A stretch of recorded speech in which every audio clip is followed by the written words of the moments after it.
you very much, sir, for joining us today for this conversation. So let's just begin with what drew you into the research with the cooperatives and mutual sector. Thank you, Shivani. Lovely to be here. It was very by accident. I was at a conference of academics, and we had a leader from one of the cooperative banks, mutual banks, as we call them, come to give us what they call an occasional address. And she talked about the sector and some of the challenges and issues that they were having, and she sort of finished by putting out a call saying, we love accounting academics to come and work with us. We have many challenges that we think research can help us with. So, along with a few other colleagues, I sort of met with her afterwards and gave her my details and said I'm interested. And she then sort of connected me with Melina Morrison, who is the CEO of BCCM. And that started my journey with cooperatives and mutuals. It's been a wonderful journey over many years. Lovely. So, given your experience at the Monash Business School, what are some of the challenges that you feel that are there in the research in this sector, which academics can fill in? Okay, where do I start? I think the sector offers a whole range of opportunities, both in research and in education. The cooperative model itself is very poorly understood in the Australian community. The research that has been done by BCCM over many years suggests that 8 out of 10 Australians are members of a cooperative or a mutual, but only 3 out of 10 really understand the model and the value that the model brings to an economy which at the moment is dominated by largely investor-owned firms and in a smaller sense social enterprises and charitable organizations. In terms of research, there are many big challenges and it is quite daunting in that sense to sort of be able to go in and say you can solve all the problems. But what we have been doing at Monash is working very collaboratively with BCCM and with the different sector cooperatives on specific issues that can help take the cooperative model into more of the mainstream economy of Australia. So we developed the mutual value measurement framework that now provides any cooperative or mutual to be able to revitalize their strategy and then carry out measurement of the value that they create. One of the advantages of the mutual value measurement framework is that it provides a language that allows cooperative leaders to talk about the value that they create through the different dimensions. That we have 6 dimensions in the framework that allows them to talk about how they create value by shaping a market, for instance, or how they create value by engaging better with their members, with their community, with the ecosystem, the industry sector that they operate in, and engaging with the different organizations that are operating in that sector. So it provides a language, it provides an ability to understand their purpose, revitalize their strategy, and to develop the measurement of that strategy as it is implemented through their organization. Right. Well, thank you for mentioning the MVM framework. We'll definitely touch upon that. But before that, Monash Business School is hosting our annual research conference this year.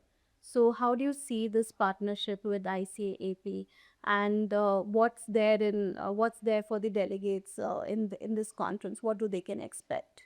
We are very excited and honored that we have been invited to host the conference.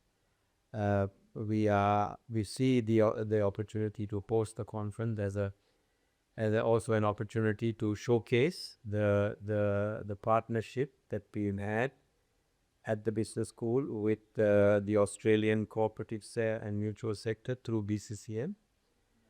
We also see this as an opportunity to showcase the Australian cooperative and mutual sector to the conference delegates who will hopefully come from a lot of countries within the region and beyond. We are particularly interested that we can play a role in showcasing what we do and the conference to participants from the Pacific area, which is an area that obviously Australia is particularly close to for a number of reasons. And we would like to give the delegates a good Aussie experience of coming and being part of a conference. It's a 2-day conference. Day one is devoted to the young animal scholars, and the second day would be the main conference. We are still developing the program and thinking about it, but yeah, it's an exciting opportunity for us to showcase the role that Monash plays in this important sector. And if you could just tell when this conference is happening and where exactly? Yeah, so it's on the 6th and 7th of October. Right. It will be held in our city campus, which is very centrally located in what's known as the Docklands area, is to get access to. And we will have more information in terms of accommodation and travel arrangements and all that, and the conference program. So, Right, thank you. So you mentioned the mutual value measurement framework. So how has this evolved over these years, and are you looking at expanding it beyond Australia? yes, so the mutual value measurement framework came out of the first research project that we did with the sector back in 2017 and 18, 2 years. Sorry, 2018 and 19. But we started the conversation in 2017. It took us almost 9 months of understanding the sector, the model, and this problem of measuring value seemed to exist in the sector. It involved us working with 13 different types of cooperative mutuals to study how they created value, how they measured that value, and how they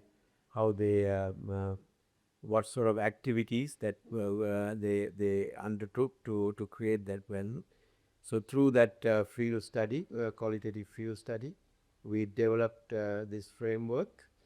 The framework was commercialized to BCCM in 2021. So what that means is that BCCM now are the commercial owners of the framework.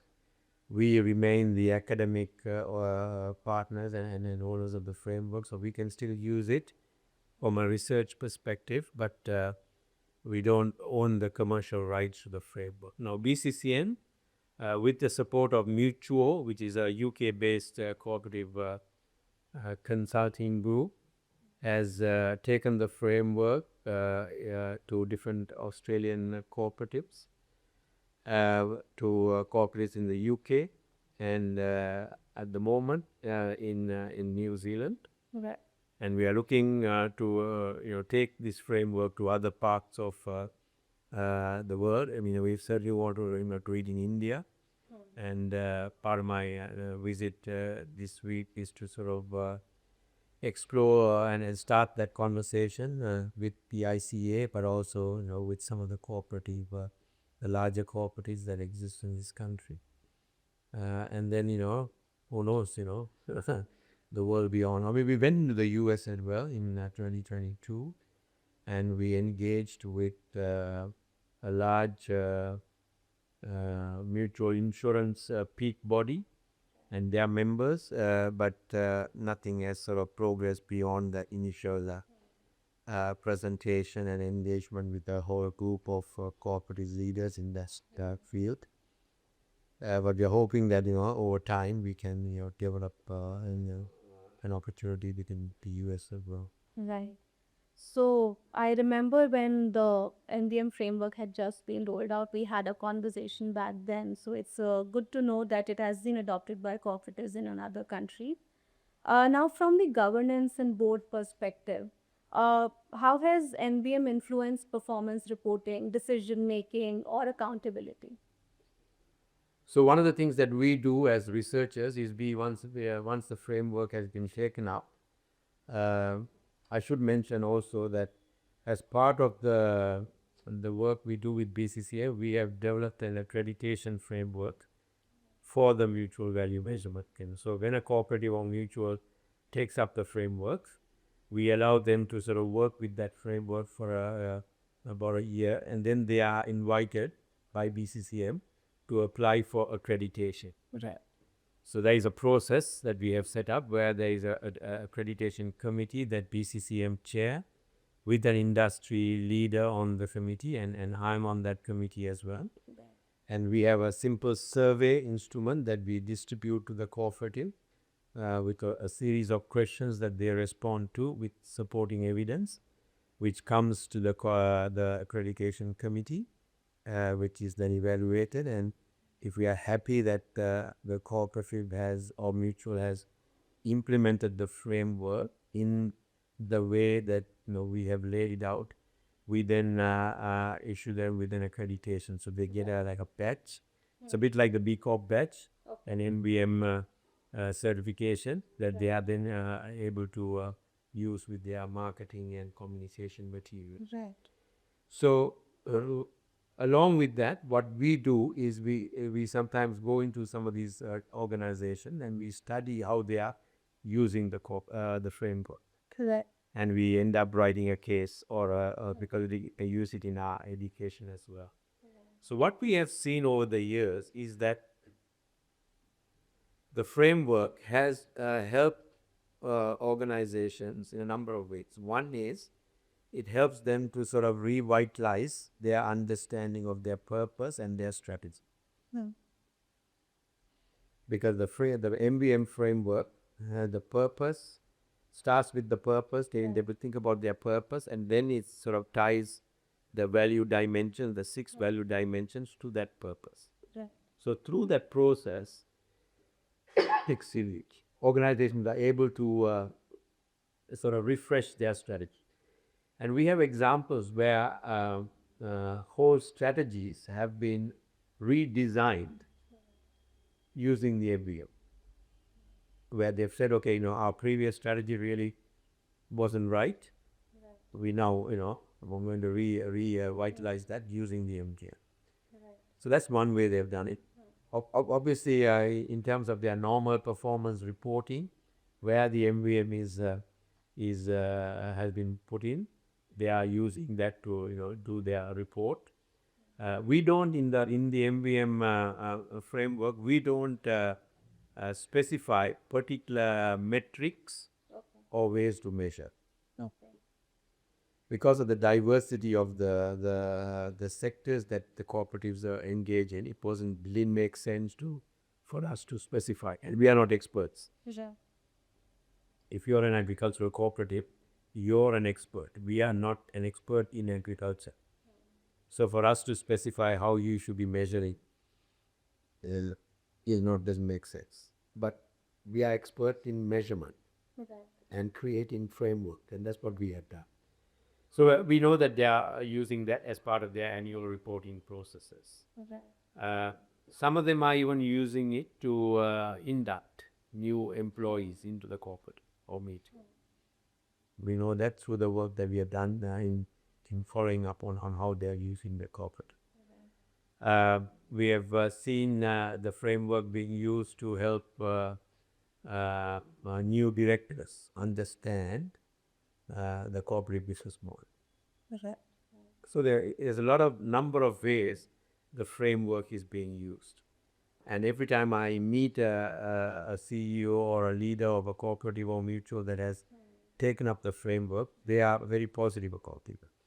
They are not, I haven't heard too many complaints about, the framework doesn't make sense to me now. So, as one leader explained to me many years ago, when I actually challenged her, and when she said, "Oh, it is a great framework, we love it, we use it." I said, "Why? You got so many other different frameworks. Why is this so important?" So her response was, to give an analogy, she said, "It's like how you're tucking your shirt into your pants." With a number of frameworks, when you come to adapting it to the cooperative world, yes, it can work, but it's like you're tucking in your shirt into your pants, and there's a part of the shirt that is hanging out. You can never quite get it in. But with the MVM, the shirt is fully tucked in. Everything works because it is a framework that has been co-created, ground up with the sector. Right. I think the flexibility with which the framework has been And developed it is deliberately designed to be flexible. So it doesn't matter whether you're a agricultural cooperative in India, or you're an agricultural cooperative in Australia, you're a mutual bank in the UK, right. or you're a general insurer in New Zealand. The framework can be taken and used, with very minor modifications to your setting. Right, wonderful. So, another emerging area these days globally as well as in our region is care economy. So, you mentioned that you're also involved in the Care Together program with the Business Council of Cooperatives and Mutuals. So, what exactly the problem this initiative is addressing, and how are social cooperatives positioned as a solution? Yeah, that's a great question. In Australia, in regional Australia, Yeah. there is a real challenge in services, the service provision. Whether it comes to banking, whether it comes to the local pub, whether it comes to social care, which is a combination of disability care, aged care, indigenous care, care for indigenous communities, and veterans care. These are people who have served in the defense forces and need specialist care. Usually, the care is provided by investor-owned firms, full profit firms, or by charitable organizations. And in regional areas, consumers are spread out, so demand is very sporadic and sort of spread out. So in a town, you might have 5 people needing aged care in their home. In a metropolitan city, that could be thousands of people. So the demand is aggregated. So how do you provide care services to 5 people in a regional town? It may not be very economic. So margins are thin, costs are high, because how do you get workers? One of the challenges in the sector is to get care workers. In Australia, particularly, a lot of that work is seen as very low, less valuable, menial, and in many ways, it is seen as not very exciting for people to get into. So, a lot of that care is provided by recent migrants, Okay. and it is low paid care. The government refers to it as thin markets. The market really is broken in that sense. And we know that when markets are broken, that's really where cooperatives come into play, because cooperatives traditionally have gone into places where the market was broken, where the services were either non-existent or were not being provided properly. And they are able to provide, because they have this dual focus on both commercial and social goals, and because the model has largely no separation between the consumer and the member. So if you are a consumer cooperative, the consumer is also the member. If you are a worker cooperative, the worker is usually the member. So there is no need to sort of differentiate and discriminate against different types of stakeholders. The cooperative has an incentive to support the consumer. It is a consumer cooperative. Support the worker. It is a worker cooperative. And so since 2023, the government in Australia has been experimenting with PCCA on starting up cooperatives in aged care, in disability care. using the cooperative model. So the program has gone into regional communities where there are these problems. They have engaged with the communities to understand the problem, help them understand what not only the problem but also the solutions that are available, and where the cooperative model makes sense, they have then helped the community start up a cooperative and develop a business plan. And now in the third year of this program, they are now helping a few of these cooperatives that have been started up to go into full operational mode, to start delivering services. So that's the phase we are in. Now, it's a small program, but it has a huge potential. So we are demonstrating to the government that the cooperative model can work in this area of social care delivery. The communities themselves are understanding and learning about cooperatives. Right. And it is showcasing to the rest of the cooperative and mutual sector that there are sectors where cooperatives can play a role. Right. Because we haven't had many large established social care cooperatives in Australia. I mean, there are a few isolated small cooperatives that exist in aged care, but not on this sort of national scale.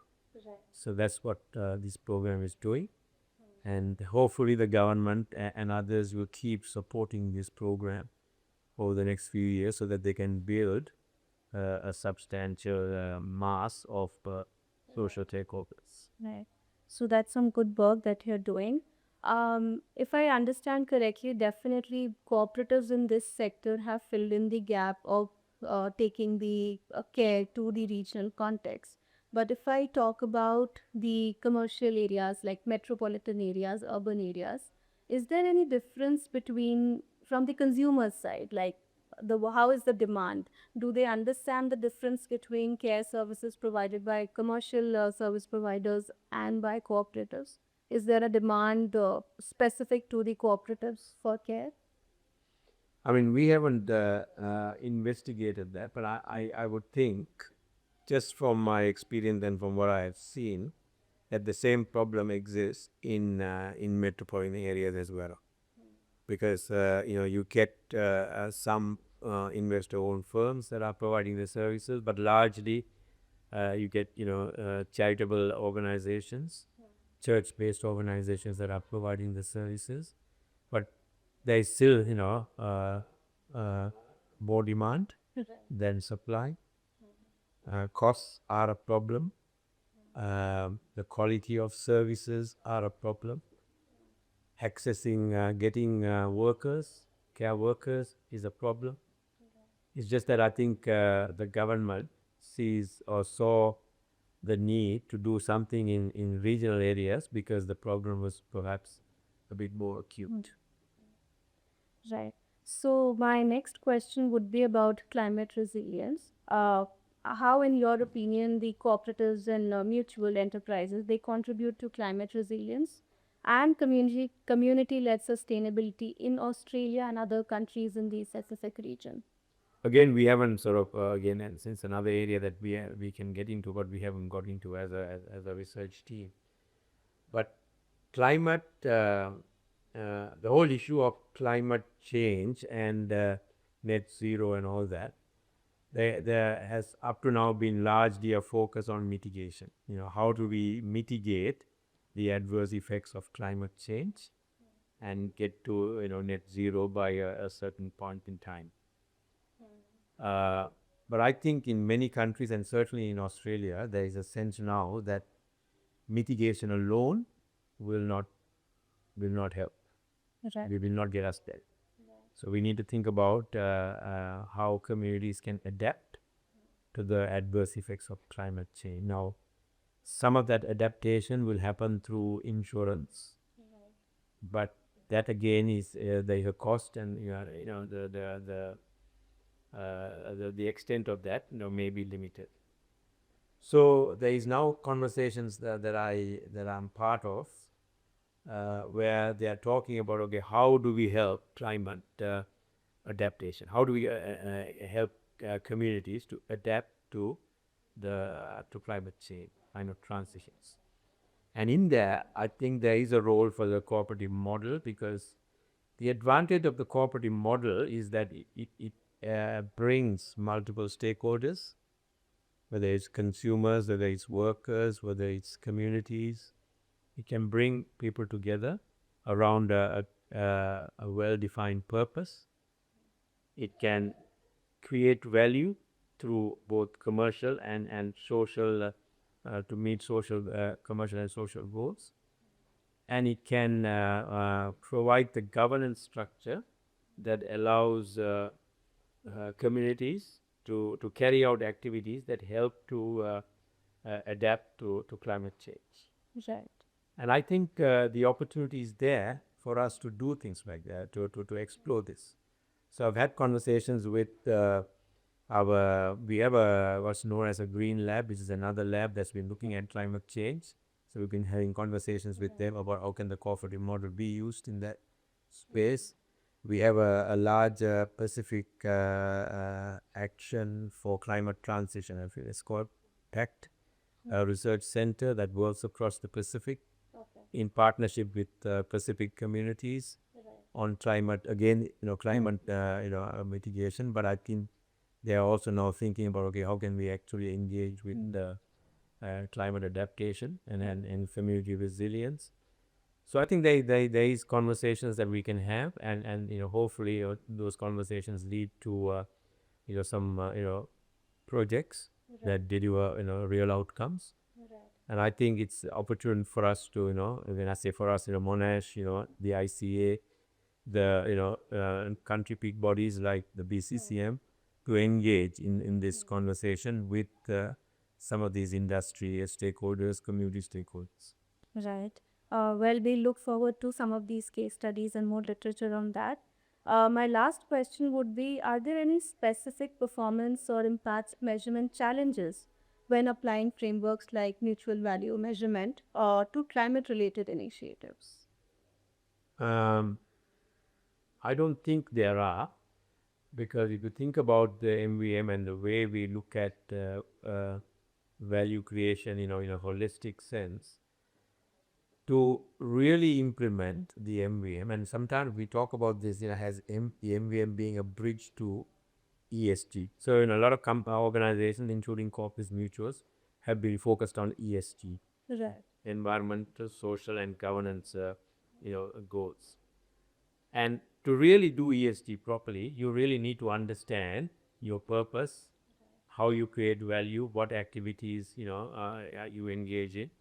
And we see the MVM as a precursor to helping corporates and mutuals really understand the whole holistically ESG. A lot of the ESG relies just focuses only on climate, which is one part, small part. There's a whole range of other things that are involved in ESG around the social. Yes, how do you manage modern slavery challenges? How do you manage gender and cultural issues? And MVM can play a role. We talk about MVM being a bridge to ESG.